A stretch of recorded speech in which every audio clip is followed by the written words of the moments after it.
법의학적으로는 저희가 죽음에 대해서 따지는 게 있습니다. 사망 원인과 사망의 종류입니다. 아마 들어보신 적 있을 텐데 사망 원인이라는 거는 의학적 원인이에요. 그러니까 여러분 뭐가 있을까요? 사망 원인이요? 네. 그냥 심장마비요. 심장마비는 모든 게 다 심장이 마비되잖아요, 끝에는. 그러니까 예를 들면 폐암일 수도 있고요. 폐암. 뭐 예를 들면 급성 심근경색증 맞아, 맞아. 이란 병도 있고요. 그런 병들이 사망 원인이고요. 사망의 종류는 사실은 조금 다릅니다. 누구나 쉽게 할 수 있게 그거를 분류하는 거예요. 예를 들면 병으로 돌아가셨으면 병사. 네, 그다음에 외적 원인으로 돌아가셨으면 외인사. 외인사. 그리고 외인사에도 여러 가지가 있겠죠. 예를 들어 좀 안타깝지만 스스로 물에 빠져 돌아가셨어도 자살 맞습니다. 또 발을 헛디뎠다면 사고사. 그다음에 누가 밀었다면 타살 맞습니다. 그래서 외인사도 자살, 타살, 사고사 이렇게 세 종류로 나눌 수 있는 거죠. 그래서 이 사망 원인과 사망의 종류는 사실상 법의학에서 가장 중요한 이유기도 해요. 예를 들면 그냥 병인 줄 알고 허투루게 처리했다가 나중에 큰 외인사였다면 어떻게 생각하시겠어요? 난리가 나는 거죠. 그러면 철저하게 우리가 검사를 해야죠. 죽음도 종류가 여러 가지구나. 네, 너무 신기한데요. 그래서 사망의 원인과 사망의 종류를 많은 분들이 물어보세요. 어떤 분들이 물어보실까요, 혹시? 관련해서 이제 경찰. 맞습니다. 정확하게. 왜냐면 그 살인 사건이나 그렇지. 어떤 사건이 맞습니다. 그러니까 아마 부검 딱 생각하시면 의뢰하신 분들은 형사분들. 맞아요. 형사분들. 그리고 가족들. 맞아요. 가족분들도 있을 수 있고. 그게 많은 분들이 살인 사건만 부검한다고 생각하시는데요. 우리나라에 1년에 살인 사건이 얼마나 된다고 보세요? 살인 사건이요? 많았으면 좋겠어. 1년에요? 50건이 안 되지 않나요? 아유, 50건은 넘죠. 넘어요? 아이고 무서워. 5천만 명이 살고 있는데요. 400건 조금 안 됩니다. 그러니까 이게 통계청 통계로. 보시면 무섭다. 그래서 많은 분들이 아니 1년에 10,000건 부검한다면서 이렇게 물어보세요. 사실은 부검하는 경우는 원인을 알 수 없는 죽음, 분쟁이 생길 수 있는 경우가 있습니다. 의료사고라든지 아니면 법원. 네, 왜냐하면 재판할 때 필요하고요. 또 병살에도 우리의 부모님의 정확한 질병을 알고 싶다라든지 가족력이라는 게 있잖아요. 유전력. 그런 걸 정확하게 하는 게 본인의 건강을 위해서도 또 나의 후손들을 위해서도 중요하기 때문에 필요한 경우에 이런 부검을 요청하신 분들이 요즘에 상당히 많이 계십니다. 그럼 선생님, 가족들이 부검을 누구나가 만약에 신청을 하면 부검이 가능한가요? 경찰을 통해서 정확한 사망 원인을 알고 싶다라고 요청하시면 경찰에서 이 여러 가지 것들을 숙고해서 이제 검찰과 함께 영장을 신청하게 되는 거죠. 또 의외의 분야가 있습니다. 왜 분야? 보험이라는 분야. 보험회사에서요? 네, 우리나라가 보험이 전 세계적으로 7위 정도 돼요. 많은 분들이 보험에 가입하고 계시잖아요. 네. 근데 이런 죽음과 관련된 보험 분쟁에서 저희 법의학자들이 많은 자문과 검사를 하게 됩니다. 예전에 아내분이 이제 뭐 다슬기를 잡으러 갔다가 갑자기 돌아가셨다는 거예요. 강에 빠져서. 물에 빠져서. 네. 남편이 받고 그다음에 익사의 정황이 있고. 그러니까 이제 경찰은 그냥 사고사로 생각했다가 부검을 안 하려고 했는데 이분 부부가 사실은 재혼 부부였어요. 재혼 부부요? 네, 그래서 각자 자식이 따로 있었거든요. 어머. 근데 이 돌아가신 여성분의 따님이 아무래도 이상하다. 왜냐면 우리 어머니가 그렇게 깊은 곳에 들어갈 리가 없다.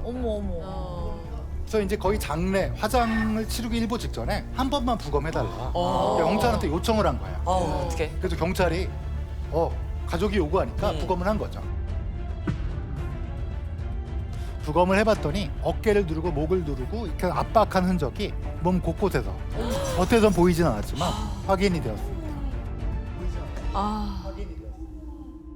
그래서 결국은 보험과 관련된 살인 사건으로 밝혀지게 됐고요. 부검 안 했으면 몰랐겠네요, 그냥. 맞습니다. 보험을 안 했으면 증거가 없으니까. 그렇지. 그러니까 이걸 통해서 그래도 따님이 어머님의 원통한 죽음을 밝혀내려는 어떤 느낌이 있었겠죠. 그런 쎄한 게 있잖아요. 네, 맞아요. 그래서 이런 사건이 진짜 잘했다. 억울할 뻔했어요. 세상에. 근데 교수님 혹시 교수님은 매일 부검을 하실까요? 부검 생각보다 힘들어요. 그래서 저는 일주일에 2번 부검합니다. 2번. 그러니까 월요일과 금요일. 네, 보통 4명이 기본으로 하게 됩니다. 혼자서 한 경우도 있어요. 제가 군대 있을 때 전 군의관이었거든요. 네네. 그러니까 이제 저는 좀 특수 군의관이라서 국방부에서 부검하는 군의관이었습니다. 그러면 군인들 맞습니다. 안타깝게 돌아가신 분들 정확한 사망 원인을 밝히기 위해서. 그래서 혼자서 부검하면 굉장히 힘들어요. 혹시 교수님 제일 처음 부검했을 때 생각나세요? 기억나죠. 아마가 아니라 에이즈 환자였습니다. 그러니까 그때는 에이즈 환자의 부검을 통해서 의학적으로 우리가 좀 더 연구를 하고 더 밝혀내려고. 그래서 시신을 기증하신 거예요, 에이즈 환자께서. 그래서 부검을 하는데 그때 에이즈는 그때는 공포, 거의 굉장한 공포였어요. 공포예요. 그러니까 이제 부검실을 준비해 주시는 분들이 부검실 사방에 비닐로 안전 밀봉을 하고 그다음에 이제 썼던 칼이라든지 이런 건 다 버리겠다, 소각해서 버리겠다라고 할 정도로 공포를 느끼셨던 그때였는데요. 네, 저 기억나는데 저랑 제 동료, 지금은 중동에서 가장 유명한 병리학자로 이름을 날리고 계신 선생님이 있는데 그땐 친구예요. 지금도 친구지만 그분이 절 도와주겠다고 둘이서 부검을 한 거예요. 하필 첫 번째 부검이 에이즈 환자. 그래서 이제 막 부검을 하는데 이게 갈비뼈를 열어야지 심장과 폐를 검사할 수 있는데요. 갈비뼈를 열면 갈비뼈가 커터칼로 이렇게 딱 하다 보면 날카롭게 돼요. 조심해야 되는데 제 친구가 찔린 거예요. 어머. 장갑을 여러 번 꼈는데 물론 의학적으로는 에이즈를 일으키는 그 RNA 바이러스는 사실은 사망한 다음에 시신을 냉장에 해두면 없어져요. 없어지는 건 맞지만 그래도 사람의 마음이 그리고 그 친구가 그때 결혼한 지 한 달밖에 안 됐더라고요. 그러니까 너무나 미안한 거예요. 그래서 나가라고 빨리 가서 좀 처치를 받으라고 그랬는데 그 친구가 어차피 찔렸는데 뭐 끝까지 한다면 이제 바로 이제 혹시나 해서 이제 처치를 받고 그리고 이게 완전히 음성이라가 나올 때까지는 한 달 정도 걸려요. 그 친구가 한 달 동안 우울해하는데 어찌나 미안하던지. 근데 음성이었습니다. 다행이다. 교수님 매주 어쨌든 이렇게 시체를 보시긴 하는데 어쨌든 진짜 솔직하게 사람이니까. 사람이니까 진짜 무섭지 않으세요? 맞아. 근데 그 시신을 보기 전에 이제 형사님이 이제 중요한 신분증 사진을 가지고 오세요. 근데 돌아가신 분들이 아무리 뭐 부패가 됐던지 아무리 끔찍한 일을 당했다고 하더라도 그 신분증에서 웃고 계신 얼굴은 가장 멋있는 얼굴이 있어요. 그러니까 제가 그분을 해치거나 뭔가 나쁜 일을 하는 게 아니라 그분께 도움을 드리려고 그렇게 가장 좋은 일을 하려고 하는 거니까요. 제가 잘하고 있는 일이기 때문에 시신을 보고 무섭진 않습니다. 그렇지. 그렇게 하신다 진짜. 그리고 사실 마음속으로 기도를 합니다.